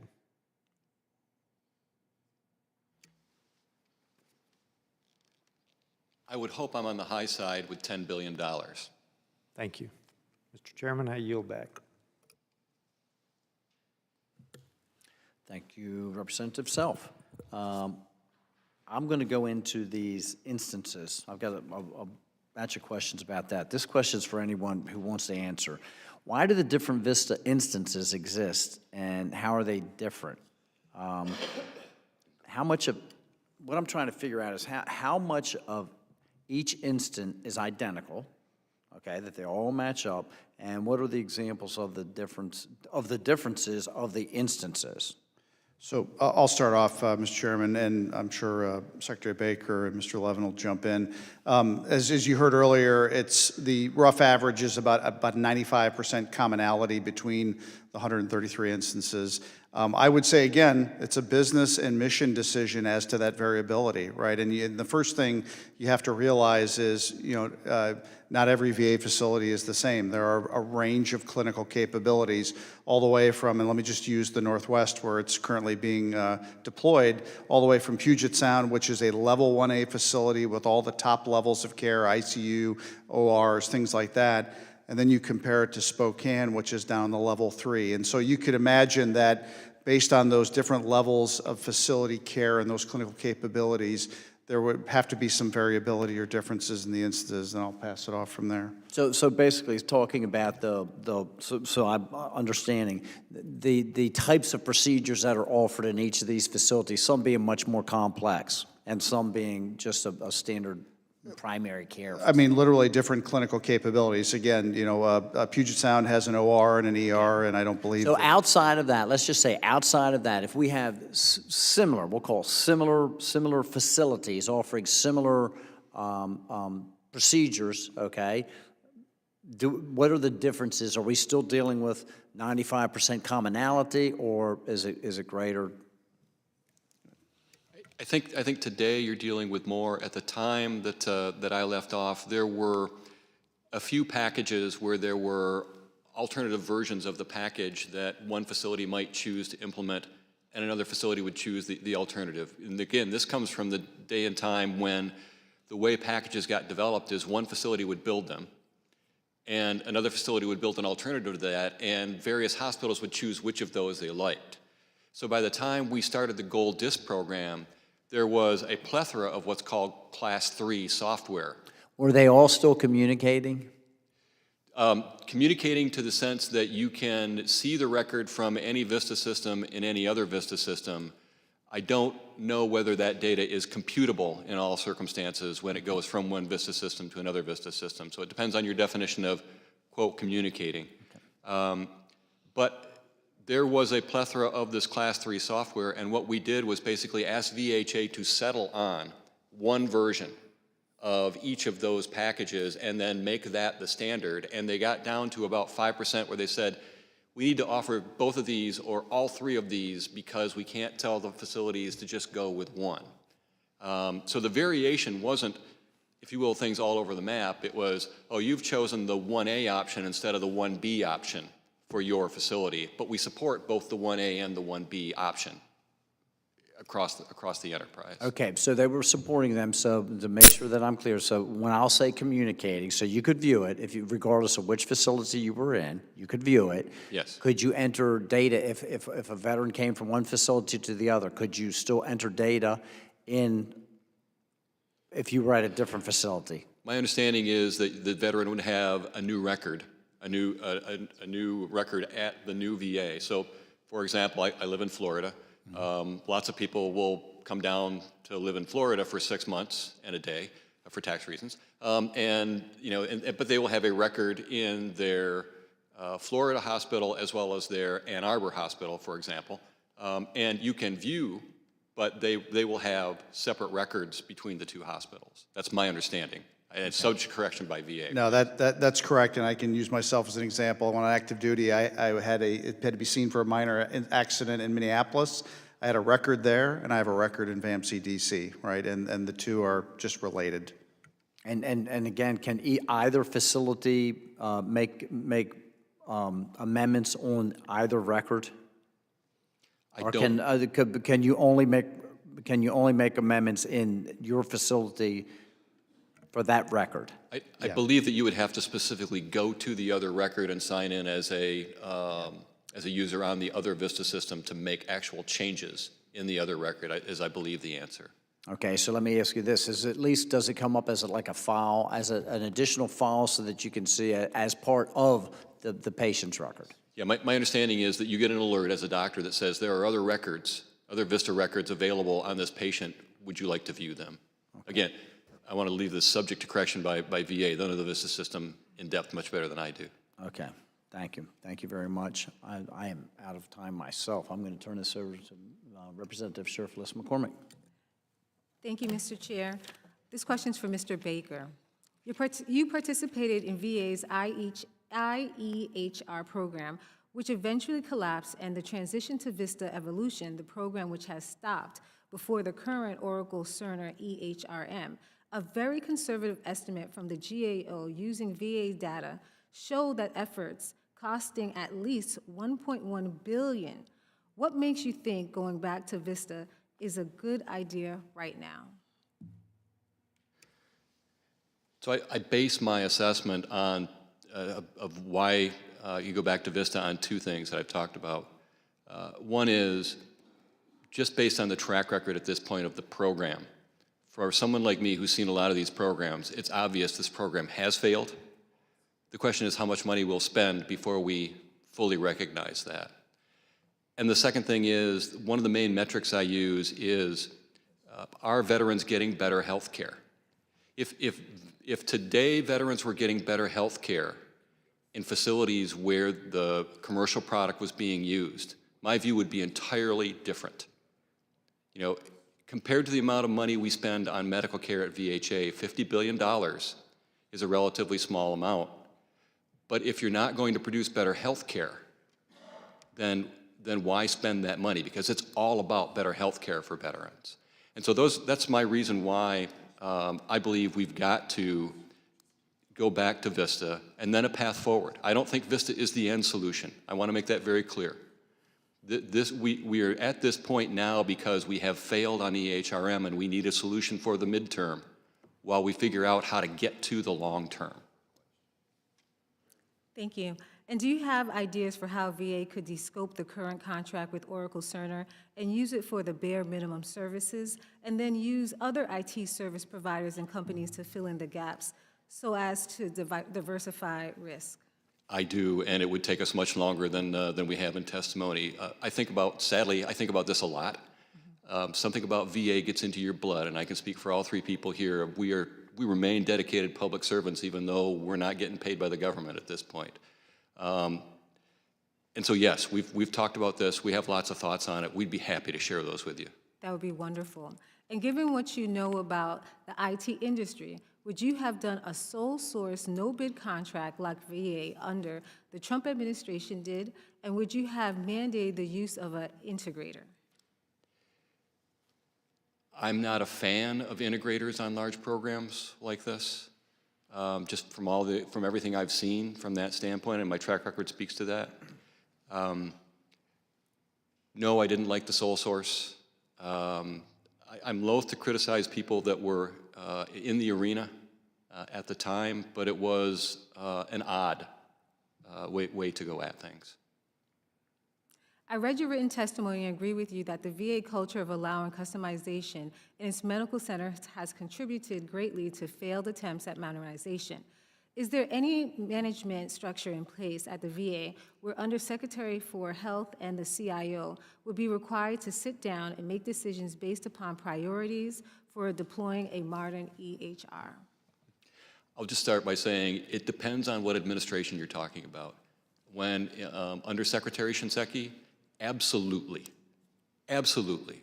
But I know it varied in other organizations. And I would add to that that I know towards the end of my tenure, we attempted to re-implement the OMBA 130 required investment review board process, managing information as a strategic resource. And I can tell you that was met with not a lot of enthusiasm. But there's a reason that OMB circular exists, because you have, and we saw it within our unfunded requirements process every year, you had 10x of requirements chasing 3x of IT spend dollars. And if you didn't deliberately, through an investment review board process, prioritize and be very clear-eyed about where you're going to spend it, it was going to sort itself out, and probably not in a very clean way. I'm looking for an opportunity to produce legislation this Congress to provide the VA with tools to make consensus decisions that put the care of veterans and the well-being of frontline staff at the forefront of requirements development and not cater to fractions within the VA that prefer one software product over another. I don't care what system the VA uses. I want veterans and employees to be delivered what they are promised and what taxpayers are paying for. Thank you, Mr. Chair. I yield back. Thank you very much, Representative. Okay. Mr. Levin, I'm going to ask a couple of more questions before we let you guys get out of here. VA leaders have said many times that they want an EHR with one instance to eliminate the variations from facility to facility. And yet, I hear regularly, almost every hearing that we hold, that if you've been to one VA, you've been to one VA, because they are so different. So my question is that realistic, and how can it be accomplished? Thank you, Chairman. It is realistic. It can be accomplished. Let's spend a couple seconds on how we got to now. There are endogenous reasons, internal reasons for the differences between the different facility. And these are good reasons. These are things that we need to protect and nourish. The VA has a culture of innovation. We spend a lot of money every year with new medicines, new therapies, new processes, new instruments. Secretary Gaffer mentioned during his remarks that it was a business decision. I strongly agree with him, and I strongly agree that that was the right thing to do. The VA is a greenhouse of training and new ideas, and you actually want that. We don't want to force or force feed some kind of rigid, unchangeable structure, because they are also teaching hospitals. Something like a third of all practicing physicians in the United States did at least some part of their residency at the VA. And you need the VA to be vibrant that way, to be intellectually challenging, to show the hardest cases, to get the best care in order to attract the talent. But as Secretary Baker said, and I'll say it slightly differently, for many of us, those who are veterans and those who are not, those who are in public service today and those who are not, VA is a transcendent moral cause. It's a moral cause of our country, and I think that we made a promise that we need to keep. And one of the ways that we keep that promise is by making sure that we're at the vanguard, at the forefront of that kind of care. The differences between the institutions, we've talked a lot about, well, how many of the clinical care pathways are the same, or how much of the code base are the same. I respectfully submit that that may not be the right metrics. It's an easy metric. We know how to measure lines of code. We know how to articulate the differences. The difference that I would propose is that we see how much it costs. How much does it cost to sustain these various pathways, and do they actually deliver superior care? So the trade space, the decision that we have to make together as a country is, how do we sustain and maintain and nourish the vibrancy of those environments, but not charge the taxpayer tens of billions of dollars because we're trying to let every VA hospital do it by themselves. This is, at the end of the day, this is an implementation framework question. This is a question of authority. This is a question of accountability, and it's not a technology problem. I think that we can achieve it quite easily. So it seems like the VA is counting on Oracle Cerner EHR to force some kind of a standardization on the Veterans Health Administration without doing any of the hard work to change how the medical centers operate. And the result is breaking the EHR as well as the medical centers, where they actually are functioning. What do you think is going to happen if they continue down that road? Mr. Chair, I think that this is a shared responsibility. If you look at the implementation frameworks at other large clinics, the one that I have in mind specifically is Mayo, but there are many of them that we could talk about. There's a halfway point. It doesn't have to be all one way, my way or the highway. There are some vendors that do it that way. Or the way that we've done it at the VA, where it's sort of let 1,000 flowers bloom right until the moment that we're trying to modernize the program and exchange data, even between VistA systems. As Secretary Baker described, we can't do that. So the VA, I believe, is actually primarily responsible. I don't want to exonerate any vendor here, right? But the VA is responsible, should have been responsible for making sure that they had consolidated those clinical care pathways. I think the canonical number is 6 is what we're looking for now, but not 131. And I think, Mr. Chairman, when you look at the capability sets that the EMR vendor, EHR vendor is going to provide, I think there's actually fairly good agreement between VHA and the vendor in terms of what compromises those capability sets. Thank you so much. Representative, have any more questions? We're all clear? Okay. I want to thank our witnesses on both panels for joining us today. I do appreciate it. It was incredible information. This is not a conversation about IT systems. When we get caught up in that, we lose sight of our purpose. It has to be a conversation about whether the VA healthcare is meeting our veterans' needs and what policies and systems support that. It also cannot be a conversation about hypotheticals. It has to be grounded in hard data, and I appreciate our witnesses helping us better understand that data. By every measure that's been presented here today, VistA is still performing well. And the VA is still very dependent upon it, even after being put on a starvation diet in the early years of Cerner. By choice or by default, the VA will probably continue to rely on VistA for years into the future. And I realize that not everyone likes that reality, but we all need to recognize it. It certainly would not have been my choice to operate 2 different EHRs in a healthcare system. But I think it would do a tremendous disservice to the veterans who rely on the VA for their care to neglect or even dismantle the only platform that supports that care effectively and safely. We need to be identifying the VistA improvements that are most badly needed and make the most sense and get them done in decades, not in months or in years. That's what I will be advocating. Thank you all again for your participation in today's hearing. I ask unanimous consent that all members have 5 legislative days to revise and extend the remarks and include extraneous material. Without objection, so ordered. This hearing is adjourned. Thank you.